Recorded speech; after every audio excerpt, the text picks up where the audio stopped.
Jamaica is an island alive with rhythm. Its culture is vibrant, a fusion of influences that pulses through its music, its food, and its people.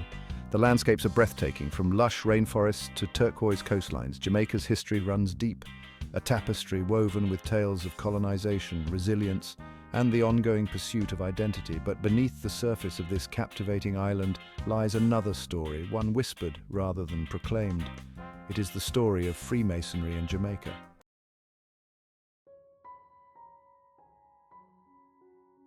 To understand Freemasonry's role in Jamaica is to embark on a journey through the island's past. It is to uncover the connections between seemingly disparate events and to recognize the subtle hand of influence at play. From the halls of colonial power to the rise of independent Jamaica, Freemasonry has been a constant, if often unseen, presence.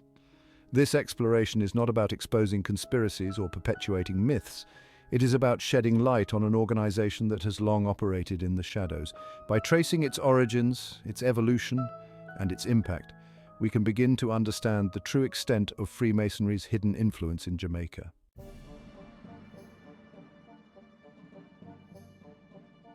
The story of Freemasonry is a tale spun from ancient threads. Its origins are shrouded in mystery, a blend of history and legend that has captivated and confounded scholars for centuries.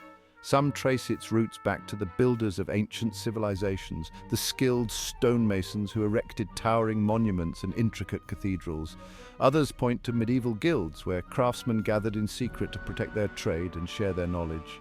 Regardless of its precise beginnings, Freemasonry as we know it emerged in the early 18th century. In 1717, the first Grand Lodge was established in London, England, marking a pivotal moment in the organization's history. Freemasonry transitioned from an informal network of guilds to a more structured, fraternal organization. It adopted elaborate rituals, symbolic language, and a hierarchical system of degrees through which members could progress. At its core, Freemasonry promoted ideals of brotherhood, morality, and self-improvement. Its members, bound by oaths of secrecy, met in lodges adorned with symbolic imagery, engaging in rituals meant to impart moral lessons and foster a sense of community. Freemasonry's emphasis on ethical conduct, charity, and intellectual discourse resonated with men from all walks of life, and the organization quickly spread throughout Europe and its colonies.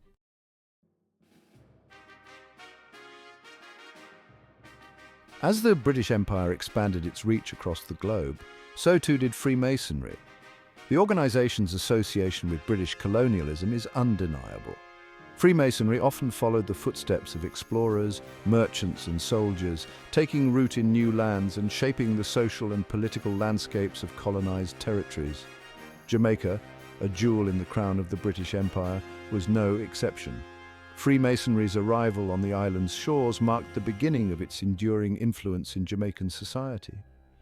The first Masonic lodges in Jamaica were established in the early 18th century, brought to the island by British colonists who sought to recreate familiar social structures and exert their influence in this new land. These early lodges were exclusive gatherings, their membership largely restricted to British officials, wealthy planters and merchants, men who held the reins of power in colonial Jamaica. For these early members, Freemasonry offered more than just camaraderie and ritual. It provided a platform for networking, for solidifying alliances, and for navigating the complexities of colonial governance. In the lodges of Kingston and other burgeoning towns, deals were brokered, secrets were shared, and the foundations of power were reinforced. Freemasonry, in its early Jamaican incarnation, was intricately intertwined with the dynamics of colonialism.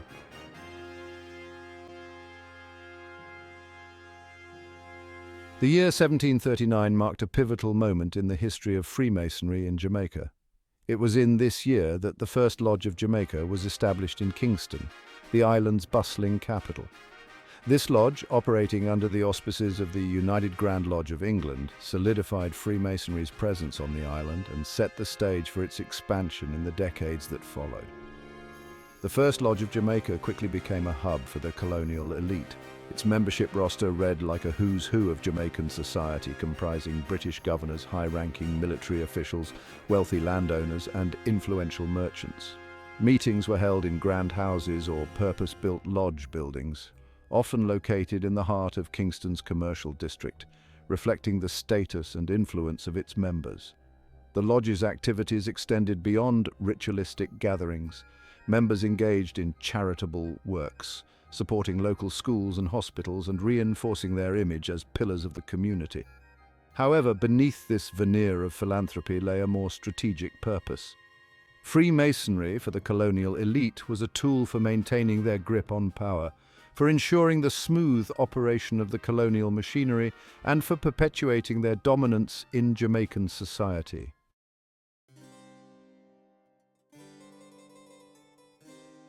The year 1739 saw the formal establishment of Freemasonry in Jamaica, with the founding of the First Lodge of Jamaica in Kingston.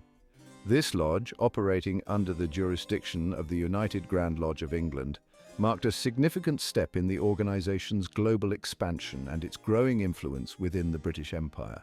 The arrival of Freemasonry in Jamaica mirrored a pattern seen across many British colonies, where the organization served as a social and often political tool for the colonial elite. The First Lodge of Jamaica was not merely a social club. It was a carefully structured organization with its own rituals, hierarchies, and obligations. Meetings were held in secret, often in grand homes or rented spaces, with members using coded language and symbols to protect their discussions from outsiders. The lodge's membership was a reflection of the power structures of colonial Jamaica, with British officials, wealthy planters, and prominent merchants forming the core of its ranks. The allure of Freemasonry for these men went beyond the rituals and the camaraderie. Membership in the lodge provided access to a powerful network of individuals who controlled vast wealth, political influence, and social standing. Within the walls of the lodge, business deals were struck, political strategies were discussed, and social connections were forged, all under the veil of secrecy and fraternal brotherhood.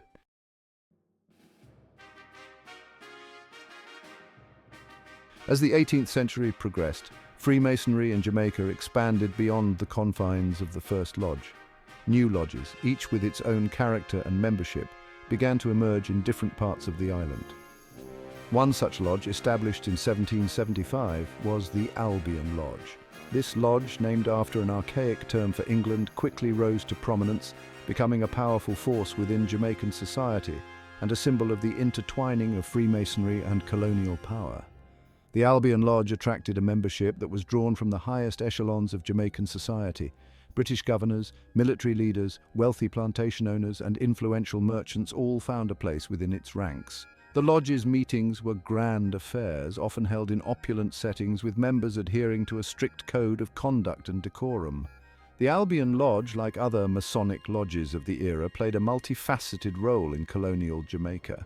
On one hand, it served as a social club, fostering bonds of brotherhood and camaraderie among men who shared common interests and backgrounds. On the other hand, it operated as a discreet network, allowing its members to leverage their collective influence to shape political decisions, secure economic advantages, and maintain their grip on power within the colony.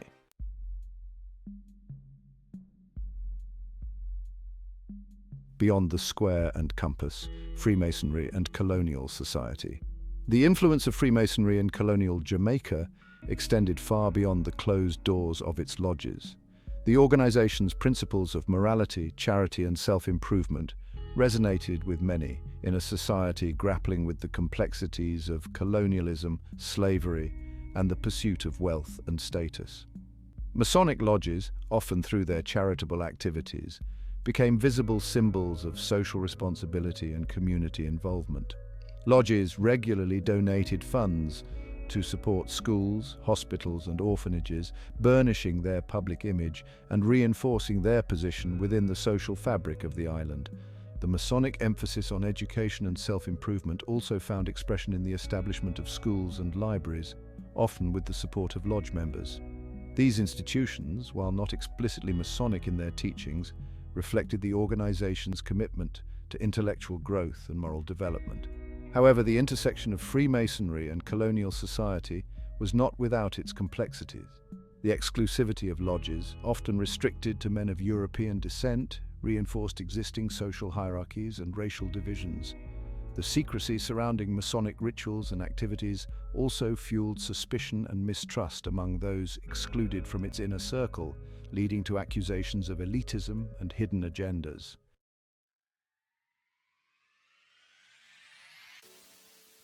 Cracks in the colonial facade. The 19th century brought winds of change to Jamaica, shaking the foundations of colonial rule and the established order. The abolition of the slave trade in 1807, followed by the full emancipation of enslaved Africans in 1834, marked a turning point in the island's history. As Jamaica grappled with the social and economic implications of emancipation, Freemasonry too found itself at a crossroads. The organization, deeply intertwined with the colonial power structure, faced a growing tension between its exclusive past and the evolving realities of a society in transition. The decades leading up to emancipation saw the emergence of a small but influential class of free people of color in Jamaica. These individuals, often of mixed African and European heritage, challenged the rigid racial hierarchies of colonial society. They established businesses, acquired property, and sought recognition as equal members of the community. Freemasonry, with its ideals of brotherhood and moral uprightness, proved appealing to some within this emerging class. The prospect of joining an organization that transcended racial boundaries, at least in principle, held a certain allure. However, the reality of Freemasonry in Jamaica was far more complex than its lofty ideals. The lodges, steeped in their colonial origins and dominated by the white elite, were slow to embrace change. The admission of non-white members, while not explicitly prohibited by Masonic law, was often met with resistance and prejudice.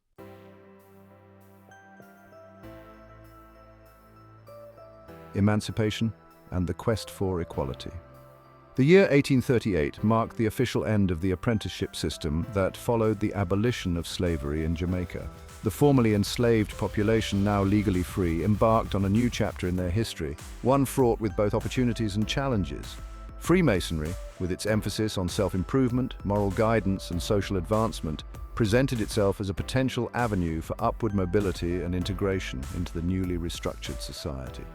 For many emancipated Jamaicans, Freemasonry held the promise of belonging to a respected institution, of forging connections with influential individuals, and of gaining access to knowledge and resources that had long been denied to them under slavery. The organization's emphasis on equality and brotherhood, at least within the confines of the lodge, resonated with their aspirations for a more just and equitable society. However, the path to inclusion within Freemasonry was not without obstacles. The legacy of slavery and the deeply ingrained racial prejudices of the time cast a long shadow. Many lodges, dominated by the white elite, were hesitant to open their doors fully to black members. The fear of upsetting the social order, of diluting the perceived prestige of the organization, and of facing backlash from those resistant to change, created a climate of reluctance and, in some cases, outright opposition.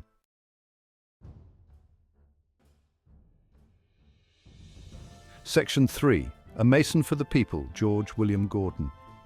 Amidst the social and political upheavals of 19th century Jamaica, one figure emerged as a symbol of resistance, advocacy, and the complexities of navigating identity and belonging within a society still grappling with the legacy of slavery. George William Gordon, born in 1820 to a mixed-race heritage, became a prominent voice for the rights of the disenfranchised, particularly the black population, and his story is intricately intertwined with the evolving role of Freemasonry in Jamaica.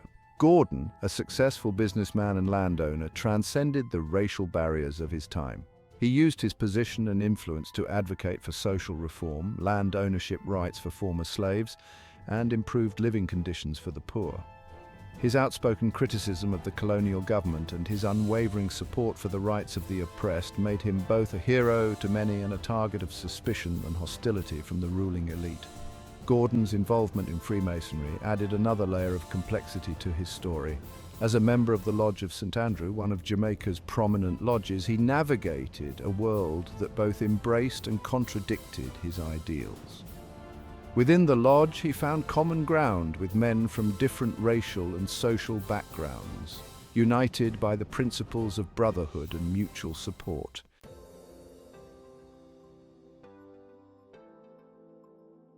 Section 4. Bridging the divide, Freemasonry in a transformed society. The latter half of the 19th century witnessed a gradual but significant shift in the social landscape of Jamaica.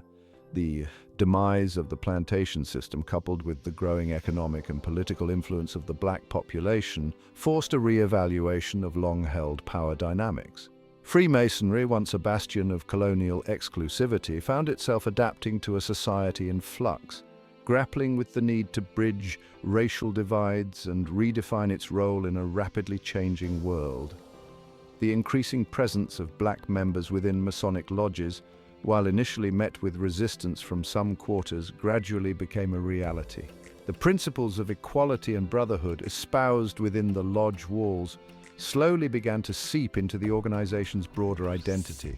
Lodges that had once been exclusively white saw the emergence of black leaders, challenging preconceived notions and advocating for a more inclusive vision of Freemasonry.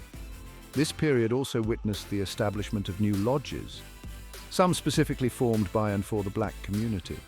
These lodges provided a space for men of African descent to gather, to share their experiences, and to forge bonds of brotherhood within an organization that had historically excluded them. The emergence of these lodges reflected a growing sense of agency and self-determination among black Jamaicans, who were no longer content with being relegated to the margins of society.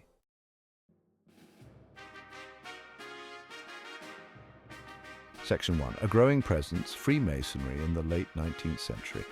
The final decades of the 19th century witnessed a period of significant growth and transformation for Freemasonry in Jamaica. As the island navigated the complexities of post-emancipation society, seeking to forge a new identity amidst the remnants of its colonial past, Freemasonry found itself increasingly integrated into the fabric of Jamaican life. Lodges, once largely confined to urban centers like Kingston, began to spring up in smaller towns and rural areas, reflecting the organization's expanding reach and appeal. This period saw a surge in membership, drawing individuals from a wider cross-section of Jamaican society. While the organization still maintained its hierarchical structure and adherence to ritual, it became more accessible to those who had previously been excluded from its ranks. Black professionals, educators, businessmen, and community leaders found a place within Freemasonry, bringing with them new perspectives and aspirations. The growth of Freemasonry in this era can be attributed in part to the organization's ability to adapt to the changing social landscape. Lodges became spaces where men from different backgrounds, united by shared values and a commitment to self-improvement, could come together, fostering a sense of community and purpose in a society still grappling with deep divisions. The emphasis on moral uprightness, ethical conduct, and charitable works resonated with many Jamaicans seeking to build a better future.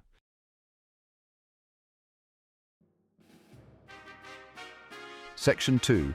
Pillars of Influence, Notable Figures and Lodges. The expansion of Freemasonry in Jamaica during the late 19th and early 20th centuries coincided with the rise of several notable figures who played pivotal roles in shaping the island's political, social, and economic landscape. These men, often holding high positions within Masonic lodges, wielded considerable influence both within and beyond the organization, their lives and actions reflecting the complex interplay between Freemasonry, power, and identity in Jamaican society. One such figure was Sir John Pringle, who served as governor of Jamaica from 1887 to 1892. Pringle, an active and respected Freemason, used his position to strengthen ties between Jamaican lodges and the Grand Lodge of Scotland, further integrating the island's Masonic community into the global network. His governorship, marked by a period of relative stability and progress, saw the establishment of new schools, hospitals, and infrastructure projects, some with the support of Masonic lodges, solidifying the organization's image as a force for good within society. Another prominent lodge that rose to prominence during this era was the Phoenix Lodge number 914. Established in Kingston in the late 19th century, the Phoenix Lodge attracted a diverse membership, including businessmen, politicians, educators, and clergymen, reflecting the growing inclusivity of Freemasonry in Jamaica. The lodge became known for its charitable works, particularly its support for educational initiatives and its efforts to uplift underprivileged communities.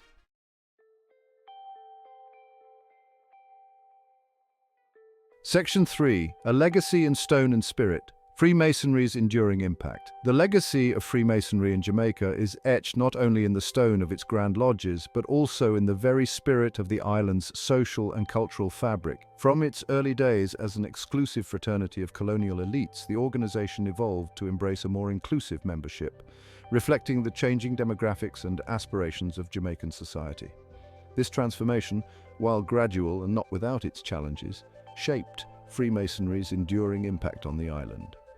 One of the most visible manifestations of Freemasonry's influence is its architectural footprint.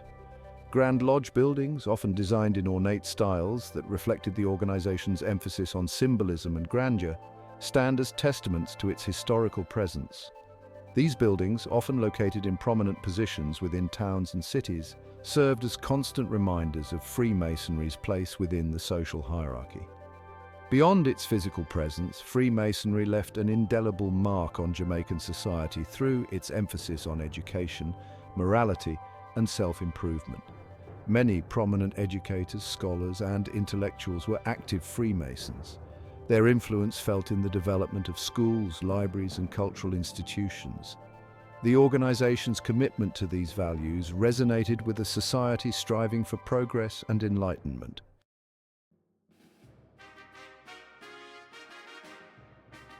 Section 4. A discrete hand Freemasonry and the shaping of modern Jamaica.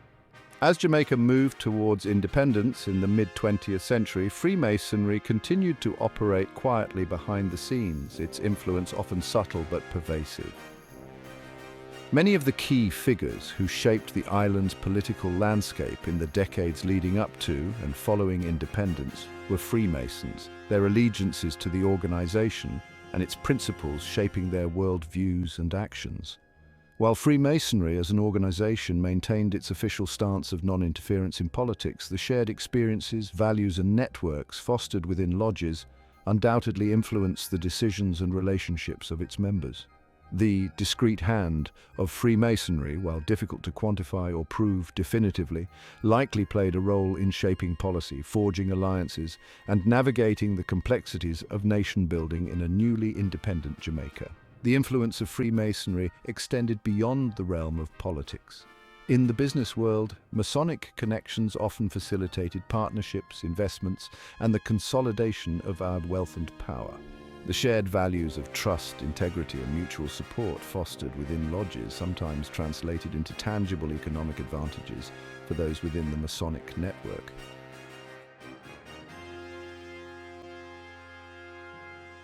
The relationship between Freemasonry and Jamaican politics has always been a subject of speculation and debate.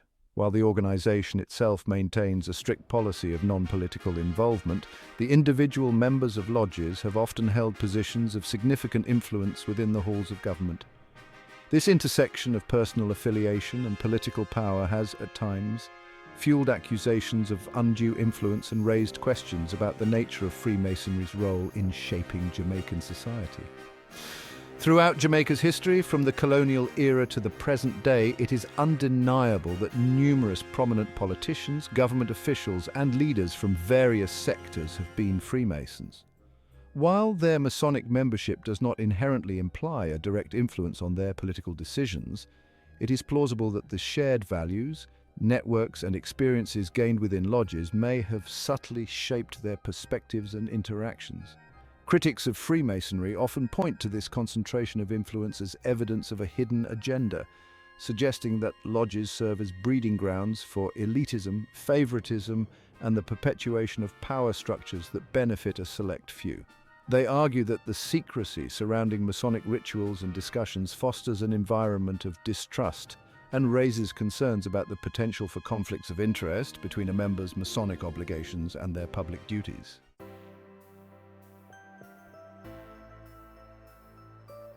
Section 2. Whispers of Influence, Business, Philanthropy, and the Masonic Network. Beyond the realm of politics, Freemasonry's influence in Jamaica extends into the spheres of business, philanthropy, and social networks. The bonds of brotherhood forged within lodges often translate into tangible benefits for members, fostering a system of mutual support, trust, and access to resources that can be leveraged for personal and collective advancement. In the business world, Masonic connections can open doors to partnerships, investments, and access to markets that might otherwise be inaccessible. The shared values of integrity, hard work, and ethical conduct emphasized within lodges can foster a sense of trust and reliability among members, facilitating business transactions and fostering economic growth within the Masonic network. Freemasonry's commitment to philanthropy and charitable work is another avenue through which the organization has exerted its influence in Jamaica. Lodges have historically played a significant role in supporting hospitals, schools, orphanages, and other community initiatives, often providing financial assistance, resources, and manpower to uplift the less fortunate. This dedication to charitable endeavors has earned Freemasonry a generally positive reputation among many Jamaicans, who view the organization as a force for good within society. The lodge's contributions to education, healthcare, and social welfare have undoubtedly benefited countless individuals and communities across the island.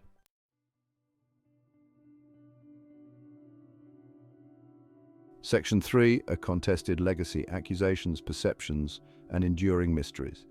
Despite its long history and contributions to Jamaican society, Freemasonry continues to be viewed with a mix of admiration, suspicion, and for some, outright distrust. The organization's secretive nature, its hierarchical structure, and its historical association with power and influence have fueled accusations of elitism, occultism, and even sinister conspiracies. Critics argue that the oaths of secrecy sworn by members, the elaborate rituals conducted behind closed doors, and the organization's reluctance to disclose its inner workings to the public create an environment ripe for speculation and mistrust. They point to historical instances where Freemasons in positions of power have allegedly favored fellow lodge members, fueling perceptions of corruption and a lack of transparency. Freemasons counter these accusations by emphasizing the organization's core values of brotherhood, charity, and self-improvement, arguing that their rituals and symbols are allegorical tools for moral and spiritual growth, not instruments of power or manipulation. They point to their long history of charitable work and community involvement as evidence of their commitment to making a positive impact on society.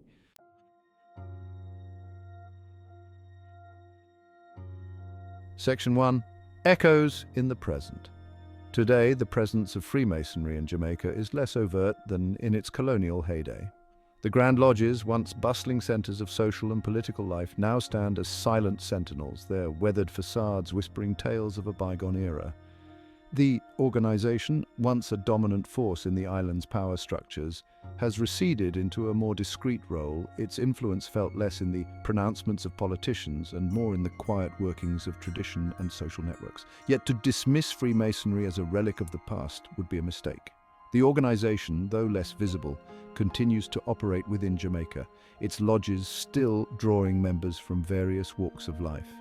The allure of its rituals, the bonds of brotherhood forged within its walls, and the enduring appeal of its principles continue to resonate with some, particularly among older generations who recall a time when Freemasonry held a more prominent place in Jamaican society. The echoes of Freemasonry's past are still discernible in the fabric of modern Jamaica. The organization's emphasis on education, morality, and self-improvement left an indelible mark on the island's social and cultural landscape. Many of the schools, hospitals, and charitable institutions that benefited from Masonic support in the past continue to serve communities across Jamaica, serving as tangible reminders of the organization's enduring legacy.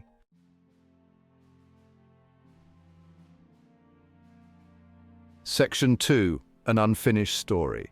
The story of Freemasonry in Jamaica is a complex and multifaceted narrative woven from threads of power, secrecy, and the enduring human quest for belonging and meaning. From its arrival on the island's shores alongside British colonialism to its evolution into a more inclusive organization, Freemasonry has both reflected and shaped the social, political, and cultural currents of Jamaican society. As Jamaica continues to navigate the challenges of the 21st century, grappling with issues of inequality, social justice, and the search for identity in a globalized world, the role of organizations like Freemasonry remains a subject of ongoing debate. Can an organization shrouded in secrecy and steeped in tradition find relevance in a world that increasingly values transparency and inclusivity? The answer, perhaps, lies in Freemasonry's ability to adapt and evolve. Just as it transitioned from an exclusive fraternity of colonial elites to a more inclusive organization that embraced members from diverse backgrounds, Freemasonry must continue to examine its role in a changing world. The principles of brotherhood, charity, and self-improvement, if genuinely embraced and practiced, can still hold relevance in a society grappling with division and uncertainty.